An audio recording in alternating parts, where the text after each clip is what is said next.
Hi, everybody. Welcome to today's episode of By the Way to Purposeful Procurement. I'm joined, as ever, by my co-host, Rich Ham, the CEO, founder of Fine June. Hey, Rich. Phil, I'm always excited to be here with you. But today, I'll admit, a little more excitement than normal because of who our guest is today.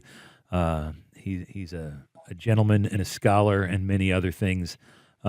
He's a friend also, but why don't you bring him in and introduce him to our audience? Yeah, and we were just saying how our script might get thrown out the window as well within the first couple of minutes. So, Absolutely. If you hear paper crumpling, Yes.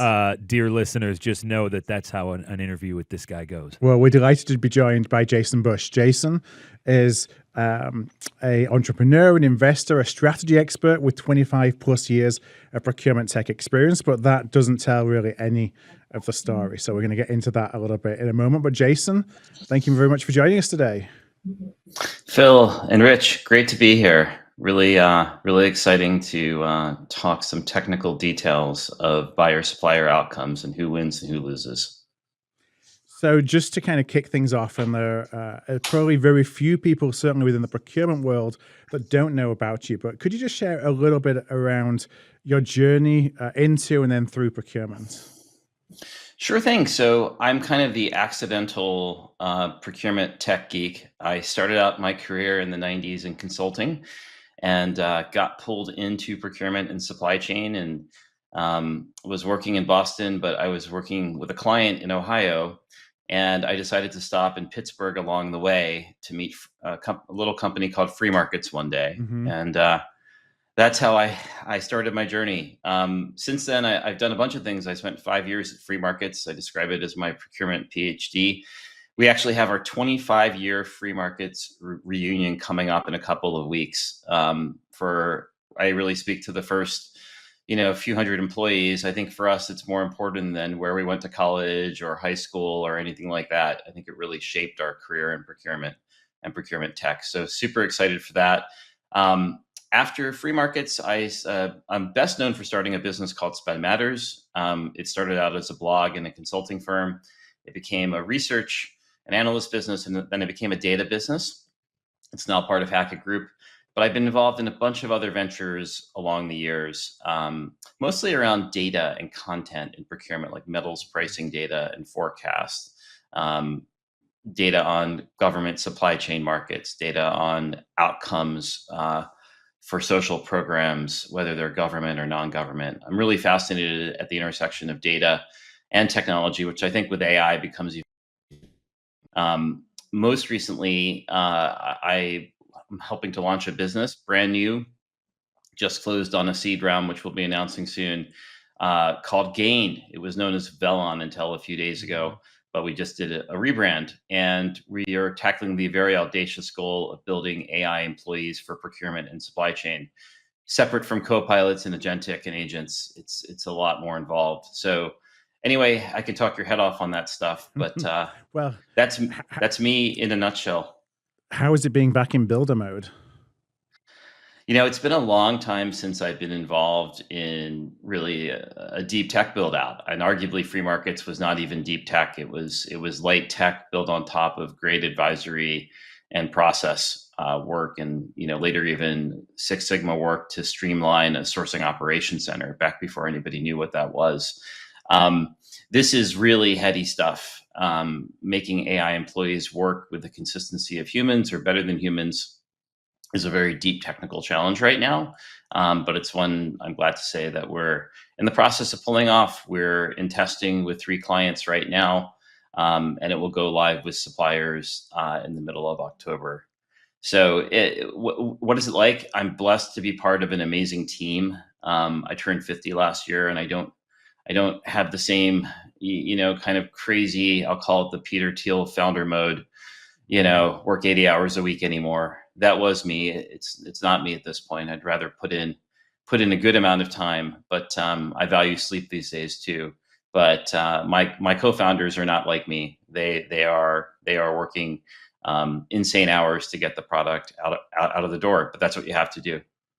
Jason, we have the ability to edit the tape here, and I think one of the items that's going to get aggregated from this conversation is you just referring to him as the crazy Peter Thiel.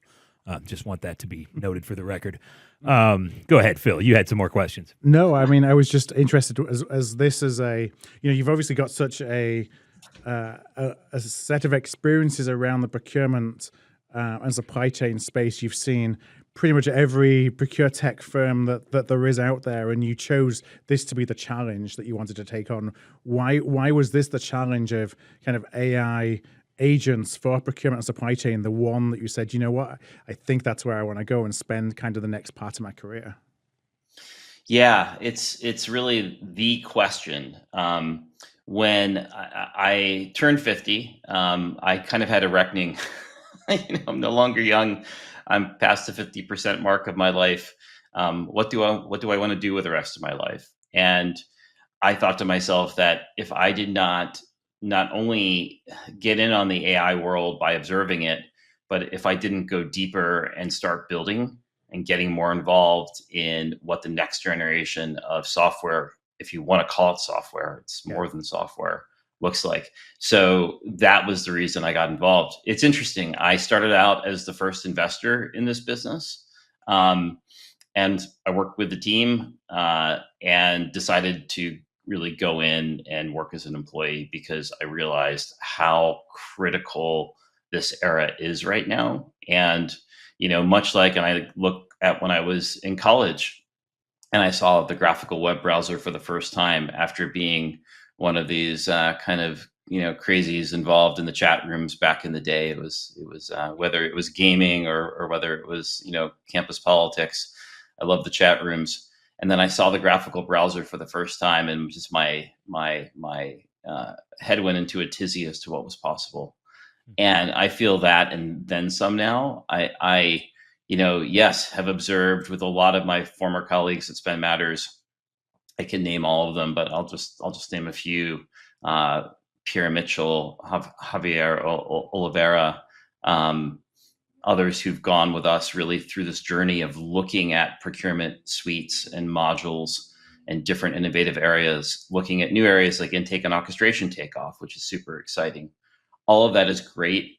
I think this notion of AI employees is going to change everything. I think the only question is the timeline on which that happens. Mm-hmm. So I wanted to play a part in it. I didn't want to sit on the sidelines. When I joined FreeMarkets, and Rich and I will tease each other on politics, but I didn't join because of the salary or the options package. I joined because it was spreading free markets to the world. I was fascinated by auctions and other types of negotiations as ways of creating market clearing prices. And, I was a free markets, literally evangelist. That's why I was excited for it. Here, I can't claim to be an expert in anything but really kind of the history of procurement tech, which I think we'll be throwing a bit out of the door at some point. But being a part of it is an honor. And I think for me, staying relevant, the rest of my working life, it's going to be a very different time. Jason, I noticed recently, and by the way, I surely need to start reckoning with some things. I turned 50 in 4 days, and so perhaps I'm on the verge of some major shifts in my overall life's direction. But I'll keep you posted on how that comes along. I follow you, Jason, not just because you're a friend and have wise words to share in predominantly LinkedIn postings, but they're relevant to my business life. And something that you said, have posted about multiple occasions recently, has really caught my attention. You've talked about how the most appropriate measure, and perhaps even you might have argued almost the only appropriate measure of procurement's output at the end of the day is or should be EBITDA, profits, earnings. What else matters more at the end of the day? In the business world, we're all trying to make profits. And yet, I've observed for quarter century basically now that there's almost never a clear connection in the incentive structures and systems of measurement that govern procurement departments and the people within them between their activities and that most critical metric. my question for you, we can talk more about why that should be a good metric, and we can talk about how we might move to a place where we're living in that world, where that's how procurement is measured, what the logistics and administration would look like. But before we go there, I want to just ask you, what has caused this to be on your mind lately? I really think it comes down to looking at what the future of software can and should be. For many years, ever since I was at FreeMarkets, I thought the perfect pricing mechanism for a software company or consulting firm was results-based or outcomes-based pricing. For many reasons, that's really challenging to do. I've also even heard of people in the past who've gone in-house as CPOs in private equity-backed companies and just wanting to get paid on results. All of that is great, but it can be very hard to charge for the outcome if you're successful. I remember, kind of the story of, I really think the kind of next organization beyond FreeMarkets and taking that vision forward was Procurian, which was acquired by Accenture. And there was a joke within Procurian: if you do your job here, we're going to get fired at the client because we've done too well, and they want to stop paying us on savings and results. So on many levels, as third parties, organizations are kind of abstracted, even if they shouldn't be, from the results they achieve. We can argue either way there. But within procurement itself, I just think there are so many externalities which procurement also gets measured on versus EBITDA. That may make sense in certain organizations. But I go back to a bidding format we created at FreeMarkets called net present value bidding. And the idea was, to essentially forecast the savings based on, the bids of suppliers, inclusive of any capital costs like tooling, for example, in machinings, forgings, other types of categories, or even capacitors and printed circuit boards. So you could do net present value bidding, yet procurement doesn't think in those terms. And it's because they're not incented to think in those terms. In some organizations, it could be because there are a lot of supply chain concerns. And so, for example, multi-source suppliers, total cost, inventory becomes a key piece of procurement if direct procurement and supply chain are linked. In others, we had the period of supplier diversity, and we still have the period of ESG. And those are externalities separate to cost. I don't want to pass judgment on them. Some organizations may value them or may have to follow them because of regulatory statute, but we're getting away from costs there as well. So at the end of the day, yes, I think the ideal way for procurement to be measured, especially across indirect and services categories, and certainly raw materials as well, is related to savings directly, and then savings as translated to EBITDA, because we can all claim savings, without necessarily achieving the result. But it's way too abstracted today. The only area where it's less abstracted is within private equity portcos, where EBITDA really is the gold standard of procurement's impact. Jason, you just used a phrase that I think underscores the broader point here, which is the phrase claim savings. I love that phrase. The claim of savings. Earlier in our season, we spoke to a guy that I think Jason, Rob Hills, former Deloitte partner, retired Deloitte partner, supply chain guru from that space. And he talked about how procurement has loved throughout his career to plant the flag of savings, but often the flag planting happens before the conquering of the lands. And perhaps the lands never even get conquered, but the flag was planted. And I love this phrase, claiming savings. Shouldn't we just realize savings? Why would we ever claim savings? But it's interesting you brought up Procurian before, because as somebody who was a client too and then worked for Procurian, certainly I had accounts that we lost, not because we didn't save the money, but because saving the money was the wrong objective. We saved all the money that was in the contract, but that's not necessarily what the client really wanted, even though that's what the client signed up for. When we were at Procurian, we would have a large team that were offshore who would do the validation of realized savings. So they would be going and looking at invoice line level details for every saving that was claimed to make sure that saving actually happened and that the money came off the P&L. But it was such a large endeavor that it just wasn't practically scalable. And so I wonder now, when you're going back to talking about AI employees for procurement, Are things like that going to become more scalable, where you can actually get real data that can validate impact of procurement? And it may be savings, it may be other things as well. It may open new opportunities for us to measure new things, because now we can capture data we could never capture before. But do you see that as one of the things that will enable us to then go and say, okay, we did realize these savings, rather than we claimed these savings and nobody believed it afterwards from finance because they never saw it on the P&L?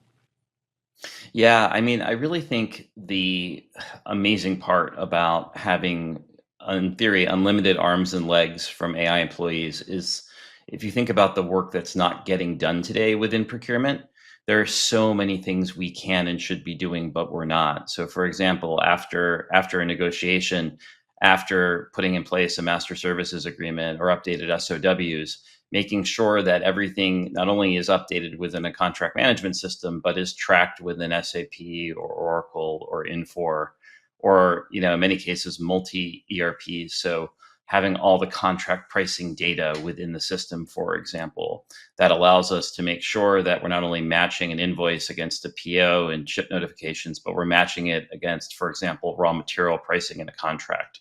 Does that get done today in manufacturers or food or CPG companies?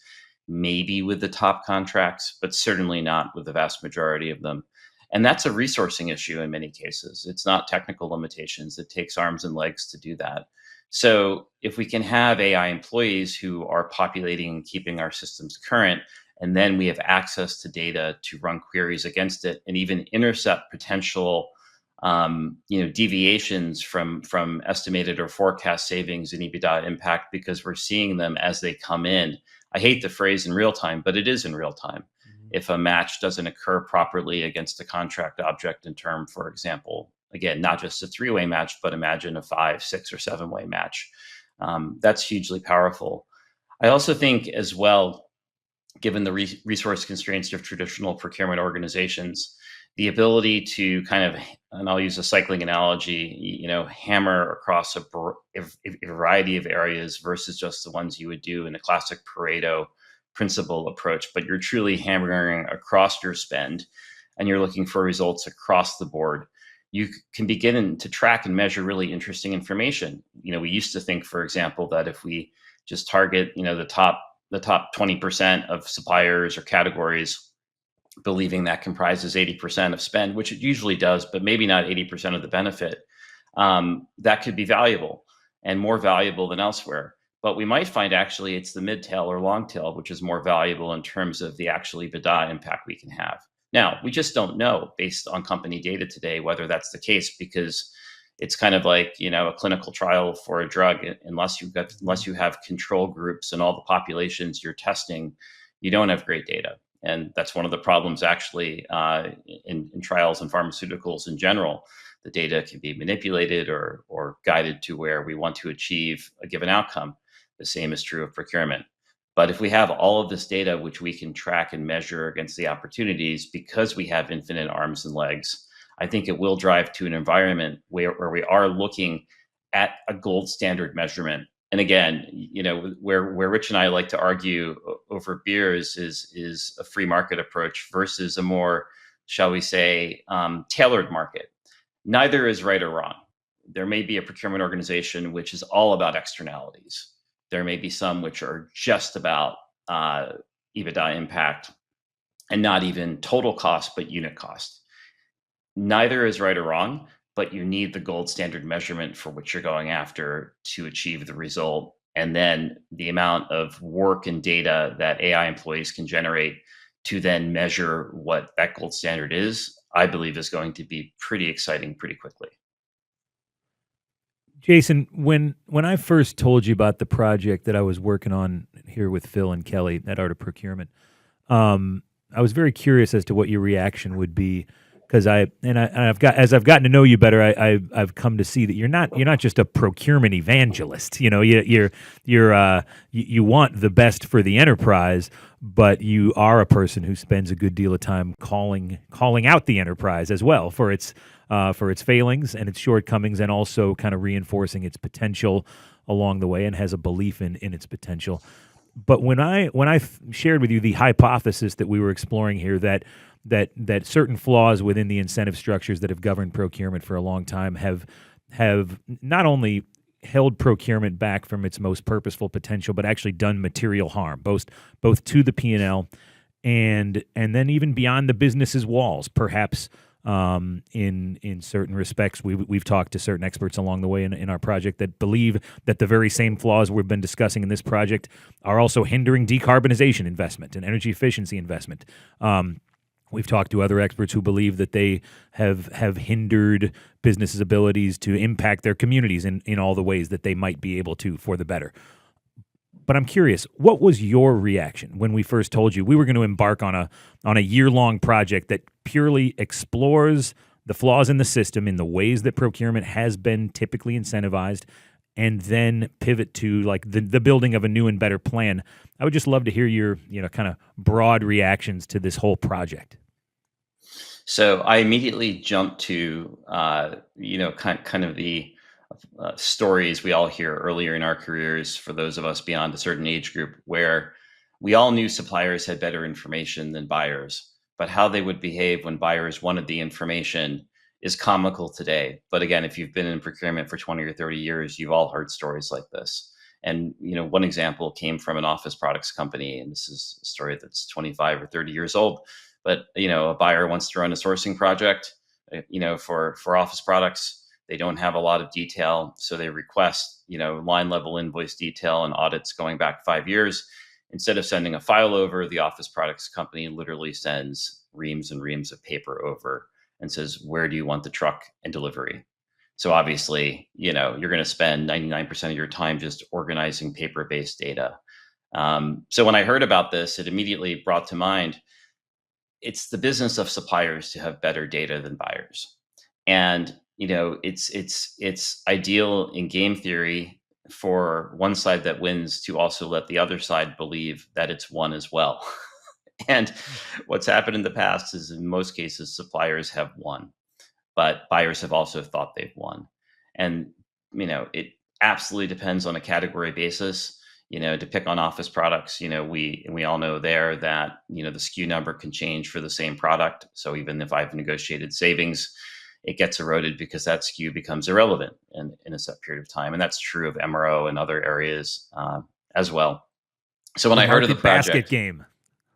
I love the market basket game. Negotiate a market basket and then introduce product -01 and presto, the market basket is shrinking. The percentage of spend that lies within the market basket is shrinking. That, by the way, and I want to let you continue, Jason, but that one phenomenon he just named, which is literally one of hundreds within the indirect world, that one alone applies to like a dozen different major categories. Yeah. Anyway, Jason, I've interrupted you, but I could not help but seize on that. It's like, what a great example of the erosion of procurement's efforts. The savings was claimed, and immediately the results start eroding, and the claim of savings becomes less and less and less valid as the months pass. So true. So true.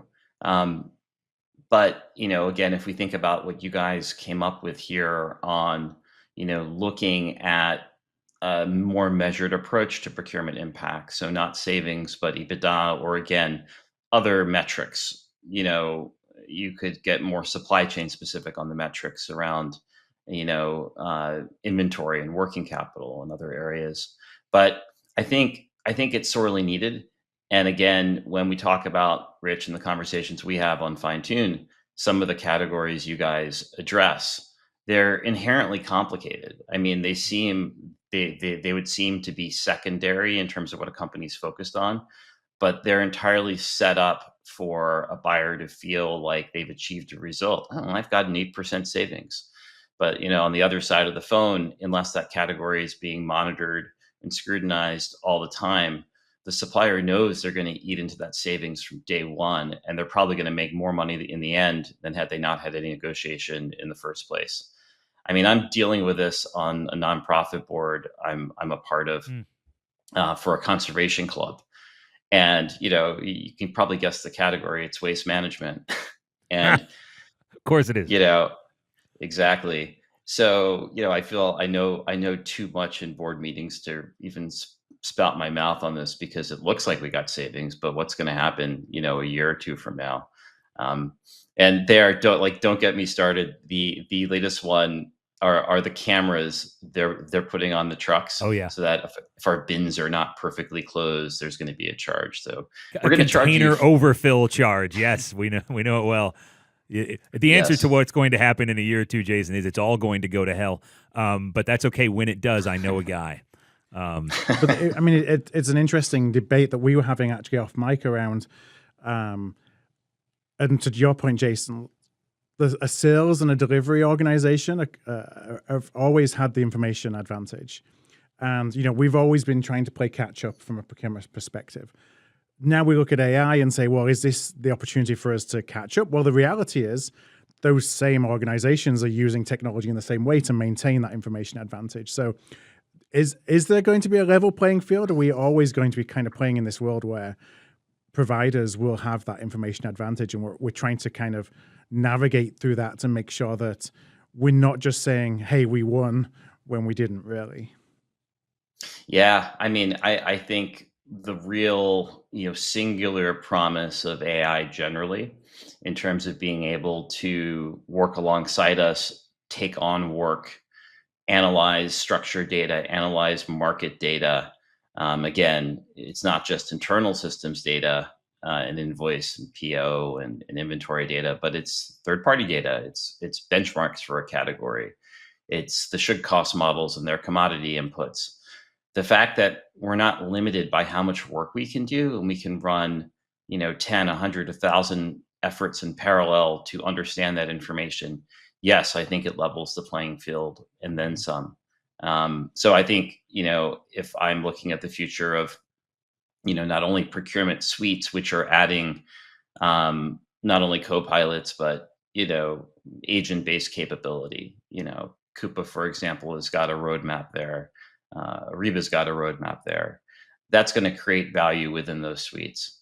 Now as, a future competitor to that, I wouldn't label what I'm doing as competitive today because it's brand new. But if we believe that it's all about outcomes, whether a human achieves that outcome working on a procurement technology or suite, or whether an AI employee achieves that outcome in whatever manner it's going to do it, leveraging technology, bringing its own technology, and what have you, that's a good thing. So yes, I think we're moving in a positive direction there, and AI is going to be a huge driver of it. Now, I've always looked at there's a risk for procurement teams if procurement teams are not driving change within their organization, they're not better connecting with the needs of the business, that creates an opportunity for software providers to go outside of procurement, to go to the CFO, to go to the COO and say, you know what, you're not really happy with the outputs that are being driven by procurement. Now I've got a thing that can replace them.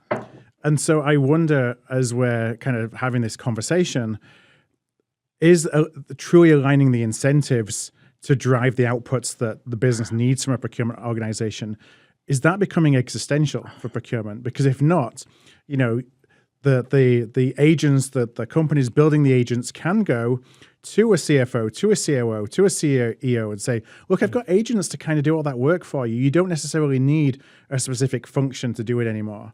And I wonder if we need to make sure we get that alignment as soon as we possibly can so that there is still a belief in the value that a procurement function, so to speak, can drive for a business rather than just having a bunch of agents that are all part of, an agentic software provider. I have this theory, and I won't claim it's my own. It's an extension of one I heard, I think, from Chamath on the All In podcast a year ago. And as I triple click on it in procurement and supply chain and finance tech, it becomes all the more true. If you think about the modern roles of procurement today, let alone AP, AR, treasury, map it back to the modules that an ERP company or a procurement suite technology company wants to sell you. And many of those roles map very nicely to a module or capability that software vendor is selling. I think that's a problem. I think we have in many cases been unimaginative in procurement and defined roles, and in the adjacent areas as well, by the tech people want to sell us. So if there's tech to sell, there needs to be, a warm butt in the seat to run that tech. Yep. That's the wrong way about thinking of things. So if we think about the future of the function, whether it reports into finance or somewhere else, I think the broader issue is one of alignment of the goals of the business versus what software companies want to sell us. And that may seem innocuous, but it's not. It's actually a big shift. And so, for example, if for indirect spend we are moving, to a hybrid model where we're working with kind of different MSPs who manage a category for us and take it on. We're working with GPOs who take on other categories. Maybe some we're taking on internally. Procurement really is provisioning service and outcomes and possibly the tech needed. But in that case, again, it's a factory output driving around savings, consumption and the like. In other cases, for direct spend, we might decide that, procurement maybe isn't the best home for it if we blow up the construct of what is in an ERP or procurement suite from a module perspective. Maybe it fits better in supply chain. Maybe aspects of supply chain fit better in finance based on working capital and inventory, based on risk. Risk and GRC are increasingly becoming, tools of the finance organization from a tech perspective. So, I think we have this great opportunity to move beyond what SAP wants to sell us in terms of defining human roles and defining AI roles as well in the function. It's a great question and a great answer. And I want to pick up on one thread that came from the answer, and that is warm butts in seats. Jason, 5 years from today, tell us what those warm butts in the seats will look like within procurement, not the butts themselves, but the capabilities of the people who possess said butts.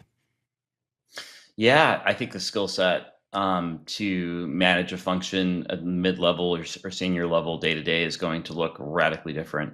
We're not going to oversee teams of category managers and supplier managers, but we're going to oversee a lot of AI capability, which is doing the work for us. So being able to manage, dozens or hundreds of parallel work streams, being able to fact check and sanity check when something comes back.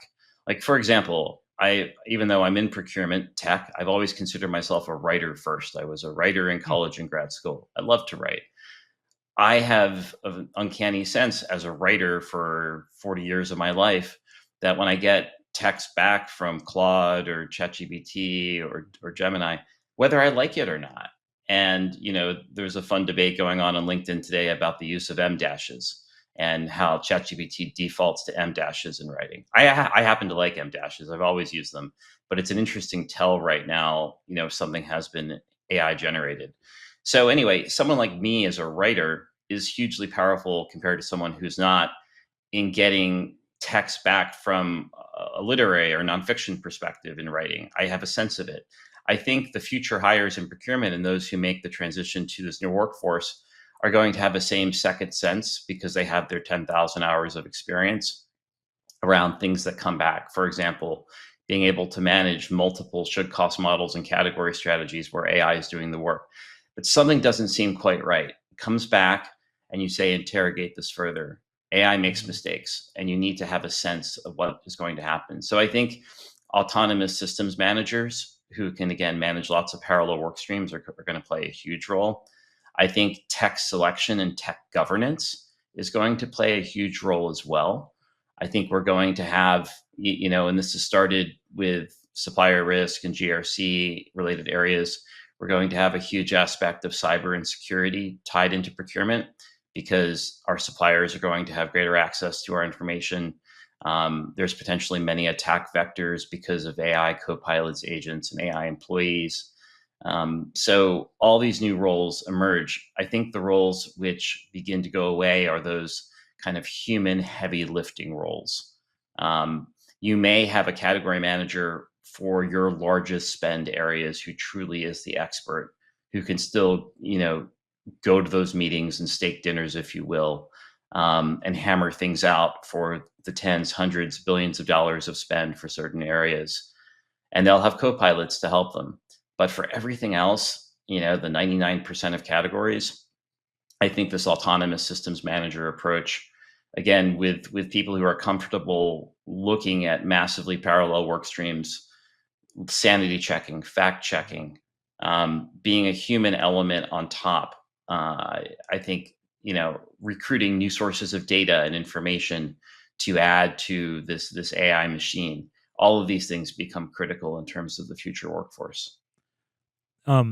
So Jason, we're turning for home here in this episode. We got well, and I think Phil and I both agreed coming in today. If there's anybody this entire season that will go long with, it'd be Jason Busch. But I want to ask a question, and Jason has this ability, remarkable ability, to make even what seems like a banal question not only interesting but big and important. And so I want to ask a question that I think on its face, for starters, is big and important, and get your reaction. I've been thinking of procurement recently through the lens of their societal purpose, or their purpose, even the role that they're supposed to play within our capitalist economy.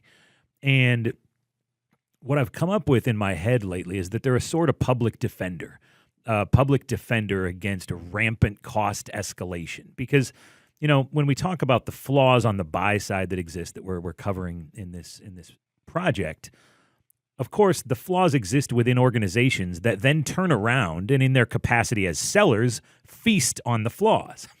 They win because of the flaws. At the same time, they're losing because of the flaws. And in the end, the real losers, I think, I'm not a macroeconomist, but I want to get your thoughts on the topic. At the end of the day, it seems to me that the real losers are us. That if the buyer function is not applying the appropriate level of friction on the sellers in the system, that over time costs will escalate to a greater extent than they should. So, for starters, I want to get your reaction to this notion of procurement as a public defender in the context of costs. Is that valid? Is that a reasonable expectation of the function? And if it is, how they been doing? Okay, so I'm going to channel my Law and Order here. Nice. I believe I'm bad with star names, but like Marissa Tomei, I think is one of the longtime stars. But Law and Order, if you're a fan of that TV show format, really tells two sides of the story which work into one. You have the story of the detectives gathering evidence for crimes, and then you have the prosecution who's going to go prosecute it. The public defender, if you will, but on the prosecutor side. I think the better analogy, Rich, not to say you have a bad analogy, but I think the better one is those two sides. We have procurement as detective, getting all the evidence, getting all the information, and then we have the role of prosecutor or public defender, flip it around. Either one, both are needed, right? Depending on what seat you're sitting in. But then you're going after the supplier, if you will, and holding them accountable based on the evidence. And believe me, there have been many spend crimes over the years. We could write true spend crime horror stories. But I think that analogy becomes really critical for the world we're in. As more information becomes available to be interrogated on all sides, if procurement isn't acting as detective and then prosecuting the opportunity case or pleading out the supplier, why go to a negotiation if they will plea bargain a discount or plea bargain a rebate, to borrow an analogy that I think is pretty Fantastic. apt. You should go for it. Yeah, no, I that is a wonderful answer, and I would have expected nothing less. Jason, you've been so generous with your time, and the thoughts were a stream of pearls of wisdom. Phil, you want to bring us home? Yeah, I just want to thank you for joining us so much, Jason, and for anyone who's listening in, you're looking for the next episode, we'll be back in 2 weeks' time with another episode of By the Way to Purposeful Procurement. We're coming into the home stretch now where we start to think about, okay, we've kind of heard around the dysfunctions. We're starting to gather areas that we should be going into a deeper dive for in terms of what the future should look like. And those are where some of the conversations are going to come in next as we start to put together this entire series into some to-dos to come out of it. So looking forward to that. But anytime you talk to Jason, I think a fill-ins episode is definitely going to be needed so you, Kelly, and I can digest all that we just heard and see if we can wrap our brains And there's around many it. other questions that we could have had that we just don't have the time for. So Jason, I want to thank you so much for joining us. It's been a pleasure. Thank you, Phil. Thank you, Rich. Thank you, Jason. Thanks.